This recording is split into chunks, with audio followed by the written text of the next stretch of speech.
Hello बच्चों, कैसे हैं आप लोग। और आज जो है देखिए एक बहुत ही अच्छे टॉपिक से जो है हम लोग बात करेंगे, अच्छे टॉपिक पर। और जो हमारे शरीर के जो है बहुत ही इसेंशियल पार्ट्स होते हैं। और अगर ये पार्ट्स ना हो बॉडी में तो हमारे बहुत से जो है बीमारियां हो जाती हैं। और उस चीज़ को कहते हैं ग्लैंड। तो ग्लैंड क्या होता है, आज हम लोग पढ़ेंगे ग्लैंड के बारे में कि ग्लैंड क्या होते हैं। तो देखिए ग्लैंड जो होते हैं एक ऐसा क्या है कि सेल्स या टिश्यू होते हैं, सेल्स और टिश्यूज होते हैं जिसके द्वारा कोई मटेरियल सिक्रीट होता है या स्रावित होता है। और जो भी चीज़ सिक्रीट होते हैं वो हमारे जो मेटाबॉलिज्म है उसके लिए जो है बहुत ही जो है इम्पोर्टेंट होते हैं। जैसे मान लीजिए हमारे शरीर के अंदर जो है हार्मोन के बारे में हम लोगों ने पढ़ा था, और जो है एंजाइम के बारे में हम लोगों ने पढ़ा था। ये दोनों जो है हार्मोन और एंजाइम जो होते हैं हमारे शरीर के लिए, मेटाबॉलिज्म के लिए, डाइजेशन के लिए, और जो है तमाम जो है जनन में या कोई भी ऐसी प्रक्रिया होती है, ये दोनों जो है हार्मोन और एंजाइम जो है बहुत ही जो है इम्पोर्टेंट होते हैं। तो आइए आज हम लोग इसी के बारे में डिस्कस करेंगे कि ग्लैंड क्या होते हैं। तो हमारे शरीर में जो जो ग्लैंड होते हैं वो जो है तीन तरह के होते हैं। पहला होता है एक्सोक्राइन ग्लैंड, इसको कहते हैं एक्सोक्राइन ग्लैंड। एक्सोक्राइन ग्लैंड जो होते हैं वो ग्लैंड होते हैं जिनमें जो है डक्ट पाए जाते हैं। डक्ट क्या माने होता है, नलिका। जैसे मान लीजिए ये हमारी स्किन है, तो ये स्किन के नीचे होते हैं और स्किन से होते हुए ये डक्ट बाहर निकलते हैं।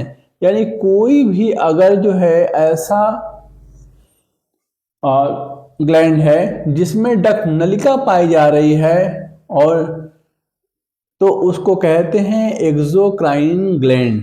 क्या कहेंगे, एक्सोक्राइन ग्लैंड। जैसे हमारे शरीर में एक्सोक्राइन ग्लैंड होता है स्वेट ग्लैंड। स्वेट ग्लैंड की बात करते हैं। स्वेट ग्लैंड का मतलब पसीने की ग्रंथियां। ये जो है हमारे बॉडी के एपिथेलियल सेल में पाई जाती है। और ये पसीने की ग्रंथियां जो होती हैं हमारे बॉडी के जो है ऊपर जो है क्या होता है, छोटे छोटे छिद्र होते हैं, यानी पोर होते हैं जिनसे पसीना निकलता है, जिसको क्या कहते हैं, स्वेट ग्लैंड। तो स्वेट ग्लैंड जो होते हैं, या आप जो है ऐसे मान सकते हैं जैसे हमारे जो है आंख से आंसू निकलता हो, तो यानी टीयर्स। तो टीयर्स जो होता है वो भी क्या है, एक ग्लैंड होता है, निकलता है, जिसको कहते हैं लेक्राइमल ग्लैंड। तो लेक्राइमल ग्लैंड से क्या निकलता है, टीयर्स निकलता है। ठीक इसी तरीके से स्वेट ग्लैंड से क्या निकलता है, तो इसके जो है स्वेट निकलता, पसीना निकलता है। तो इस तरीके से इन जो है ये दोनों के दोनों जो है एक्सोक्राइन ग्लैंड कहलाते हैं। कुछ ग्लैंड ऐसे होते हैं जहां से जो है चिपचिपे पदार्थ जो है निकलते हैं, जैसे लिप की जो है तो वहां से जो है ऑयली मटेरियल निकलते हैं। तो वहां पर एक ग्लैंड पाई जाती है जिसका नाम है सीबेसियस ग्लैंड।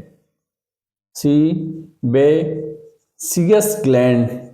तो इस तरीके से हम लोग देख रहे हैं कि एक्सोक्राइन ग्लैंड वो ग्लैंड होती है जिसमें क्या पाया जा रहा है, डक्ट पाया जा रहा है। अगर आपसे पूछा जाए कि जो है एक्सोक्राइन ग्लैंड के नाम बताइए, तो स्वेट ग्लैंड हो जाएंगे, लेक्राइमल ग्लैंड हो जाएंगे, सीबेसियस ग्लैंड हो जाएंगे। स्वेट ग्लैंड से क्या निकलता है, स्वेट निकलता है, पसीना निकलता है। लेक्राइमल ग्लैंड से क्या निकलता है, टीयर्स, आंसू निकलते हैं। और सीबेसियस ग्लैंड से जो है क्या निकलते हैं, चिपचिपे जो है स्रावित पदार्थ निकलते हैं। तो इस तरीके से हम लोगों ने देखा कि एक्सोक्राइन ग्लैंड होता है। दूसरा जो सबसे इंपॉर्टेंट चीज होता है वो है एंडोक्राइन ग्लैंड। तो आइए हम लोग बात करते हैं इंडोक्राइन ग्लैंड की। तो इंडोक्राइन ग्लैंड भी हमारे बॉडी का एक जो है बहुत ही इम्पोर्टेंट होता है। तो आइए जो है हम लोग क्या बात करेंगे, इंडोक्राइन ग्लैंड की बात करते हैं।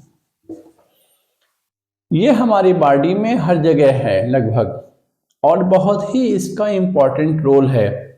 जैसे हमारे शरीर में हाइपोथैलेमस होता है, हाइपोथैलेमस हाइपोथैलेमस जो होता है ये ब्रेन में, वहाँ से जो है हार्मोन को कंट्रोल किया जाता है। और इस तरीके से जो है हाइपोथैलेमस को मास्टर ऑफ मास्टर ग्लैंड भी कहा जाता है। Master of master gland, this is very important. Master of master gland पूरे शरीर में होने वाली तमाम जो है जितने भी हार्मोनल ऑर्डर होते हैं और जितने भी जो है मेटाबॉलिज्म होती है, सबका कंट्रोल कौन करता है, हाइपोथैलेमस कहते हैं। इसलिए इसको मास्टर ऑफ मास्टर ग्लैंड भी कहा जाता है। दूसरा जो है उसी ब्रेन के पास जो होता है डायनसेफ्रॉन के पास एक ग्लैंड होता है जिसका नाम है पिट्यूटरी ग्लैंड। ये पिट्यूटरी ग्लैंड जो होता है, चूंकि ये एक्सोक्राइन ग्लैंड होती हैं, यानी इनमें डक्ट नहीं पाया जाता है। पिट्यूटरी ग्लैंड भी जो है ये बहुत इंपॉर्टेंट है, और इसमें जो है 3 पार्ट्स होते हैं। पिट्यूटरी ग्लैंड के कितने पार्ट्स होते हैं, 3 पार्ट्स। ये जो है आपका इंटीरियर पिट्यूटरी, ये जो है मिडिल पिट्यूटरी और ये पोस्टीरियर पिट्यूटरी। तो इस तरीके से हम लोग देख रहे हैं कि पिट्यूटरी ग्लैंड में जो है बहुत से हार्मोन निकलते हैं जो हमारे जो है बहुत सी जो है क्या है कि एक्टिविटीज़ के लिए जो है इम्पोर्टेंट होता है। जैसे मान लीजिए एडीएच हार्मोन का निकलना, वैसोपर्सिन का जिसको कहते हैं, फिर है लैक्टेशन में होने वाले जो है यानी मिल्क का सिक्रीशन कैसे होता है, ये सभी के सभी जो है कंट्रोल थायराइड ग्लैंड को कंट्रोल करता है, एड्रिनल कॉर्टेक्स एड्रिनल ग्लैंड को कंट्रोल करता है। तो ये जो है पिट्यूटरी ग्लैंड के द्वारा होता है। इसलिए पिट्यूटरी ग्लैंड को कहा जाता है मास्टर ग्लैंड। इसको कहते हैं मास्टर ग्लैंड कहा जाता है। Pituitary gland is also known as master gland. तो यहाँ देखा जा रहा है कि पिट्यूटरी ग्लैंड, मास्टर ग्लैंड, तो ये सभी के सभी क्या है, एक्सोक्राइन ग्लैंड होते हैं। एक्सोक्राइन ग्लैंड में डक्ट नहीं पाया जाता है। एक्सोक्राइन ग्लैंड से हमेशा हार्मोन का सिक्रीशन होता है, और ये हार्मोन जो है ब्लड के रास्ते से एक स्थान से दूसरे स्थान तक ट्रांसपोर्ट होते हैं। तीसरा जो होता है, जो सबसे इंपॉर्टेंट है आपके पास, वो है आपका मिक्स ग्लैंड। मिक्स ग्लैंड में आप ये दो सेकंड पार्ट था, पहला था एक्सोक्राइन ग्लैंड, दूसरा था एंडोक्राइन ग्लैंड, और तीसरा क्या है, मिक्स ग्लैंड। मिक्स ग्लैंड जो होता है इसको है पैंक्रियाज कहते हैं। पैंक्रियाज यानी इसके अंदर जो है एक्सोक्राइन ग्लैंड और एंडोक्राइन ग्लैंड दोनों के प्रॉपर्टीज पाए जाते हैं, तो उनको क्या कहेंगे, मिक्स ग्लैंड कहते हैं। तो इस तरीके से आज हम लोगों ने ग्लैंड के बारे में थोड़ी सी जानकारी लिया गया। और ग्लैंड जो होते हैं वो 3 प्रकार के होते हैं, 3 types, exocrine gland, endocrine gland and mix gland. तो जो है आगे जो है हार्मोन के बारे में भी डिस्कस किया जाएगा। तब तक के लिए आप खुश रहिए, मजे से रहिए, पढ़िए। Best of luck. Thank you.